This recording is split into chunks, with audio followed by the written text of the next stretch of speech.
வருஷத்துக்கு முன்னாடியே உங்க 2 பேரோட நட்பு வந்து ஆமா, ஆரம்பிச்சிடுச்சுல. ஆமா. 10 வருஷம் முன்னாடி இருந்த நட்ப வந்து மெயினா வந்து இந்த சான்ஸ் குடுத்ததுக்கான காரணம் என்ன? ஏன்னா நெறைய டைரக்டர்ஸ் இருக்காங்க. நீங்க யாருக்கு வேணா ஆப்பர்ச்சுனிட்டி குடுத்துருக்கலாம் டைரக்ஷன்ல. பட் மெயினா ஏழுமலை அவர்களுக்கு குடுத்ததுக்கான காரணம் என்ன? ஏன்னா நான் அது பார்த்துருக்கேன். அவரோட டேலண்ட் நான் அங்க பார்த்துருக்கேன் ஆக்சுவலி.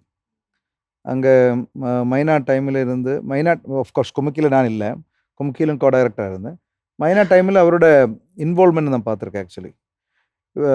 2 கோ டைரக்டர்ஸ் இருந்த அந்த டைம்ல ஃபர்ஸ்ட்ல சாட்டை டைரக்டர் அன்பழகன். அப்புறம் இவர் 2 பேரும் இருந்தாங்க. They were like 2 strong pillars for Prabhu Solomon. ஒரு ஒரு கதாபாத்திரத்தில அவரோட இன்வால்வ்மென்ட். பிரபு சோலமன் ஒரு விஷயத்த எடுத்தா கூட இவருக்குன்னு ஒரு விஷயம் இருக்கும். இதெல்லாம் அங்க நமக்கு அந்த பேக்கிரவுண்ட்ல நமக்கு அது தெரியும். Wow super. அதே மாதிரி ஹீரோயின்ட்ட கேட்டே ஆகணும். இந்த கதைய கேட்டோனே வந்து டக்குன்னு வந்து இம்ப்ரெஸ் ஆயிட்டீங்களா? எப்படி இந்த படத்துக்குள்ள ஒரு என்ட்ரி குடுத்தீங்க? இந்த ப்ராஜெக்ட்டுக்கு வந்து ஜெயமோகன் சார் ஸ்கிரிப்ட்ன்னு கேட்டப்போ ரொம்ப ஹாப்பியா இருந்தது. அது வெளிய பிளெஸிங் தான். எனக்கு வந்து தெரிஞ்சதும் வந்து ஜெயமோகன் சார் ஸ்கிரிப்ட். அதுக்கப்புறம் தான் டீம் டைரக்டர் சார மீட் பண்றதும், ப்ரொடியூசர் சார மீட் பண்றதும் எல்லாம். அது ஆடிஷனுக்கு கேரளாவுல ஒரு 2 பேரும் வந்தாங்க. இப்போ ஆல்ரெடி இங்க எனக்கு தெரிஞ்ச வரைக்கும் 1 வீக் ஷூட்டிங் ஆல்ரெடி ஸ்டார்ட் பண்ணிட்டாங்க.